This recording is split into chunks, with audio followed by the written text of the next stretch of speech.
Hello good morning दोस्तों। तो कैसे हो आप? आई होप आप सब बढ़िया होंगे, मस्त होंगे। तो चलिए दोस्तों, इसी शुभकामना के साथ करते हैं आज के ब्लॉग की शुरुआत। मेरा नाम है संजय सिंह रावत और आप देख रहे हैं सिर्फ पहाड़। तो दोस्तों, अभी फिलहाल मुझे जंगल में लकड़ियाँ लेने के लिए जाना है। जो लकड़ियाँ नीचे पड़ी हुई होंगी पेड़ों से, उनको इकट्ठा करके मुझे घर लेके आना है। जिस लोकेशन में मुझे लकड़ियाँ इकट्ठा करनी है वहाँ का नाम है पटाला। जैसे कि आप ये सामने वाला जंगल देख ही रहे होंगे, तो इस वाले लोकेशन में मुझे लकड़ियाँ इकट्ठा करना है। और सामने पर है मेरा गांव उद्यान गांव। तो वहाँ से घूम के मैं आया हूँ यहाँ सामने, और अभी यहाँ से भी आगे मुझे जाना है लकड़ियाँ इकट्ठा करने के लिए। धूप भी काफ़ी तेज़ होने लगी है। यही ठीक सामने पर आप सूर्य भगवान जी को दिख रहे होंगे, और सूर्य भगवान जी की किरणें ठीक यहीं आसपास पड़ रही हैं जहाँ पर मैं भी हूँ। तो धूप काफ़ी तेज़ हो रही है। मैं तो लकड़ियाँ इकट्ठा करने के लिए आ रखा हूँ, और साथ ही साथ मेरे साथ मेरी दीदी भी आ रखी है घास निकालने के लिए। तो मैं लकड़ियाँ इकट्ठा करूँगा और मेरी दीदी घास निकालेगी। एक झलक आप इस वाले एरिया की भी देख लीजिए। यहाँ सामने पर एक गधेरा जा रहा है और यहीं सामने पर भी एक गधेरा जा रहा है। तो ये वाला गधेरा और ये वाला गधेरा यहाँ नीचे पर मिल रहा है। इन दोनों गधेरों का संगम हो रहा है। तो आप ये वाले लोकेशन देख लीजिए। यहाँ तक हमारे गाँव वालों के खेत हैं, और सामने आपको एक गोल दिख रही होगी सीमेंट के, यहाँ तक आप देख रहे होंगे। तो उसके ऊपर की जो लोकेशन है, यानी कि उसके ऊपर के जो खेत है, वो दूसरे गांव वालों के हैं, जिस गांव का नाम है बासिल। यहाँ ऊपर पे छोटा सा गांव है, ज़्यादा बड़ा नहीं। मैंने जंगल में एंट्री कर दी है, और जब कभी भी हम जंगल में आते हैं ना, तो हमको ऐसे वाले पत्थर ज़रूर मिलते हैं। ये मुलायम टाइप के आप देख रहे होंगे। तो इन पत्थरों का ऐसा मुलायम होना इसलिए है क्योंकि जो हमारे पहाड़ की महिलाएँ हैं ना, जब कभी वो घास के लिए जाते हैं तो अपनी दरांती की धारना वो पत्थरों की हेल्प से तेज़ करती हैं। ऐसे घिस घिस के तेज़ करती हैं हमारे पहाड़ों की महिलाएं। दोस्तों, आपको याद होगा कुछ टाइम पहले मेरी माँ घर में लिपाई पुताई कर रही थी। मैंने आपको वो मिट्टी भी बताई थी। लाल मिट्टी से मेरी माँ लिपाई पुताई कर रही थी, और मैंने कहा था कि मैं आपको उस मिट्टी की खान बताऊँगा जिस मिट्टी से मेरी माँ लिपाई पुताई कर रही है। तो पीछे आप देख रहे होंगे, ये है लाल मिट्टी की खान। आप देख रहे होंगे, देख लो। तो यहाँ से हम खुदाई करके कट्टे में भरते हैं और घर जाकर अपने घरों की लिपाई पुताई करते हैं। और काफ़ी चमकदार मिट्टी ये होती है, इसीलिए तो हम इस मिट्टी को घर ले जाते हैं। और पहले के लोगों का मानना है कि इस मिट्टी के लाल होने का मेन रीज़न ये है कि जो बड़े राजा महाराजा था पहले के टाइम पर, जब युद्ध हुआ होगा, उनके खून से ये लाल हुआ है। ऐसा लोग मानते हैं कि जो सैनिक मरे होंगे तो उनके खून से ये मिट्टी लाल हुई, ऐसा लोग कहते हैं। मैं जल्दी जल्दी चलता हूँ और लकड़ियाँ इकट्ठा करता हूँ, वरना देर हो जाएगी। और यहाँ पर आपको ये बैल दिख रहे होंगे जो कि जंगल में चरने के लिए आ रखे हैं। बेचारे मस्त चर रहे हैं। चलो भाई, फटाफट में चलता हूँ, क्योंकि मेरी दीदी ना काफ़ी टाइम से मुझे आवाज़ लगा रही है कि जल्दी आ जल्दी आ। तो चलता हूँ मैं अब। वैसे यहाँ आगे के लोकेशन में आप देख रहे होंगे एक गधेरा है, पर परमानेंट गधेरा नहीं है। जब काफ़ी तगड़ी वाली बारिश होती है तभी इसमें पानी आता है, वरना नहीं आता है। और साथ ही साथ यहाँ आपको काफ़ी बड़े बड़े पत्थर भी दिखाई दे रहे होंगे। तो गाइस, काफ़ी ज़्यादा मेहनत के बाद मैंने काफ़ी सारी लकड़ियाँ इकट्ठा कर ली हैं, जो कि यहाँ नीचे पर हैं। और अभी फ़िलहाल मेरी दीदी ना लकड़ियों को रस्सी की हेल्प से बांध रही है, यानी कि भारी लगा रही है। तो इस पूरे सवाले एरिया में मैंने लकड़ियाँ इकट्ठा की काफ़ी ज़्यादा मेहनत के बाद। तो लकड़ियाँ इकट्ठा करना आसान नहीं है। जंगलों में बड़ी मुश्किल से लकड़ियाँ मिलती हैं जंगलों में। और मैं यहाँ नीचे तक गया, नीचे घूम चारों और घूम के मैंने यहाँ पर काफ़ी सारी लकड़ियाँ इकट्ठा कर ली हैं। फाइनली यहाँ पीछे पर लकड़ियों की भारी एकदम रेडी है, और अब मुझे यही काम है कि इस भारी को घर तक पहुँचाना। जो लकड़ियों की भारी थी वो तो मैंने अपनी दीदी के पास दे दी है।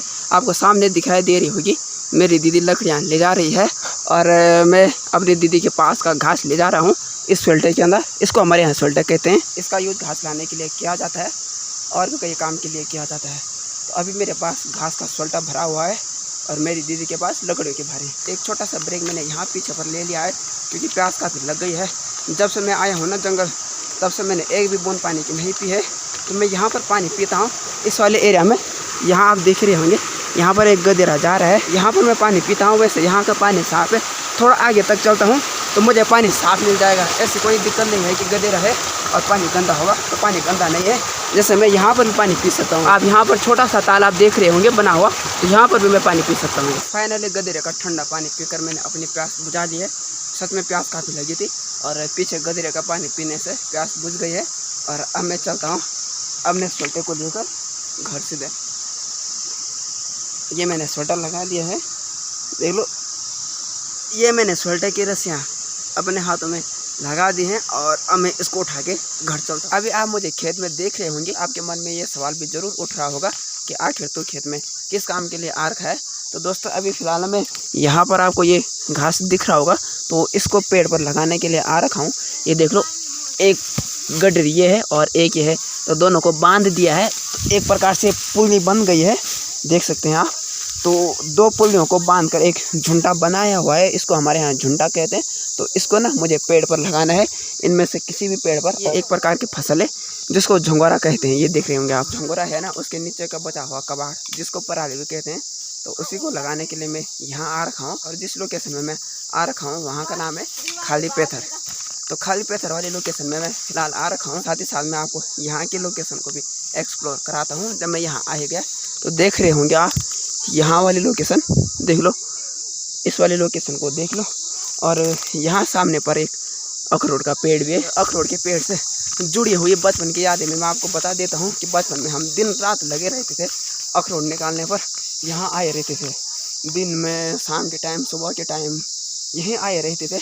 आप ये अखरोट का पेड़ देख रहे होंगे, काफ़ी बड़ा पेड़ है। यहाँ से हम पत्थर फेंकते थे, यहाँ से पत्थर फेंकते थे और पेड़ों पर मारते थे। काफ़ी ज़्यादा अखरोट इकट्ठा हो जाते थे। काफ़ी सारे अखरोट ना हमने इस वाले पेड़ से खा रखे हैं, काफ़ी ज़्यादा। पहले भर भर के हम घर ले जाया करते थे और हमको पत्थर मारने की ज़्यादा आवश्यकता भी नहीं पड़ती थी कि जो बंदर थे ना वो पेड़ों को हिला हिला के अखरोट नीचे डाल देते थे। इस वाले पेड़ से पेड़ों पर बंदर रहते थे और हम नीचे से ताक झाँक करते रहते थे। यहाँ पीछे के साइड काफ़ी बड़े बड़े पत्थर हैं। अब मैं थोड़ा आगे लेके चलता हूँ और यहाँ काफ़ी ज़्यादा घास हो रखी है, काफ़ी ज़्यादा कांटे यहाँ उग रखे हैं, एक प्रकार से जिसको ओड़ो कहते हैं। तो काफ़ी ज़्यादा ओड़ो यहाँ हो रखा है, ये देख रहे होंगे आप। हम ना अखरोटे के चक्कर में यहाँ नीचे तक जाया करते थे, फिर यहाँ पीछे की साइड भी जाया करते थे। आपको यहाँ पर ये जंगली मशरूम दिख रहा होगा, इसको चूं भी कहते हैं। आपको एक प्रकार के छोटे छोटे पौधे बताता हूँ। ये पौधे आप देख रहे होंगे और इन पे काले काले दाने लगे हुए हैं। ये ना हमारे कपड़ों पे लगा करते थे, जैसे हम इन पे टच हुए तो ये सीधे उखड़ के हमारे कपड़ों पे आ जाते हैं और इनको कुम्हर कहा जाता है। जो ये है ना, ये आप देख रहे होंगे, तो इनको कुम्हर कहा जाता है। जैसे मैं यहाँ पर जाऊँगा तो मेरे पूरे कपड़ों में लग जाएंगे। ये देख लो, पूरे कपड़े बर्बाद हो गए हैं कुम्हरों से। सच में दोस्तों, बचपन के भी क्या दिन थे ना, कि हम सुबह उठे यहाँ चले आए, फिर दिन में भी यहाँ चले आए, फिर शाम को भी यहाँ चले आए, सिर्फ अखरोट की वजह से। आपको एक दिन की बात बताता हूँ, हम काफ़ी सारे दोस्त आ रखे थे यहाँ अखरोट इकट्ठा करने इस वाली लोकेशन में। और हम सारे के सारे ना अखरोट इकट्ठा कर रहे थे। कोई यहाँ कर रहा, कोई यहाँ कर रहा है। सबके सब अखरोट इकट्ठा करके मुझे दे रहे थे और सबने कहा था कि इन अखरोटों को रखने की जिम्मेदारी तेरी है। तो मेरे हाथ उन्होंने थमा दिए थे। मैंने भी दोस्त इकट्ठा कर रहे थे अखरोट, तो सारे के सारे मुझे दे रहे थे। मैं अखरोट बिल्कुल भी इकट्ठा नहीं कर रहा था, मैं एक जगह पर बैठा था और मेरा काम था अखरोटों की रखवाली करना। तो सारे दोस्तों ने मिलकर एक एक करके मुझे काफ़ी सारे अखरोट दिए, लगभग 170 तक हो गए थे। और मैंने एक चाल चली, मैं यहाँ ऊपर गया, मैंने एक गड्ढा खोदा और जो 170 अखरोट थे ना, मैंने वहाँ छुपा दी और मौका देकर उनको भगा के मैं घर चला गया था। फिर जब दोस्तों ने पूछा कि तेरे पास के 170 अखरोट कहाँ गए, 170 अखरोट थे, कम भी नहीं थे, तो मैंने कहा वो खो गए हैं। जबकि मैं उनको भगा के ले गया था घर में, मैंने इतनी ढेर लगा रखी थी। और सारे दोस्त ना अखरोट के लिए हमारे घर आए थे, तब जाकर मैंने कुछ अखरोट अपने दोस्तों को दे दिए थे। जो दोस्त थे ना वो यहाँ नीचे की साइड अखरोट इकट्ठा कर रहे थे, किसी को पता भी नहीं चला आखिर ये गया कहाँ। अखरोट का पेड़ और अखरोट के पेड़ से जुड़ी हुई यादें तो मैंने आपको बता दी हैं। और अब मैं एक एक करके ना इन झुंडों को यहाँ से वहाँ सामने पर शिफ्ट करता हूँ, क्योंकि हमने उस वाले पेड़ पर लगाना है। यहाँ से मैं सामने शिफ्ट कर देता हूँ कुछ इस तरह से। यहाँ पर हमने इस पराली को पेड़ पर लगा दिया है, जो कि आप यहाँ ऊपर से देख रहे होंगे यहाँ तक। और हमारे खेत की सारी फसल अब ख़त्म हो गई है, यानी कि अब इसमें हल लगा सकते हैं। तो हल लगाने के लिए एकदम रेडी है। तो चलो भाई, अपना काम मैंने कर ही लिया है। आज के ब्लॉग को इतना ही रखते हैं। आई होप कि आपको आज का ब्लॉग पसंद आया होगा। अगर आपको आज का ब्लॉग पसंद आया हो तो ब्लॉग को लाइक करना, शेयर करना, कमेंट करना। एंड अगर आपने चैनल पर पहली बार विजिट किया हो तो चैनल को सब्सक्राइब कर देना।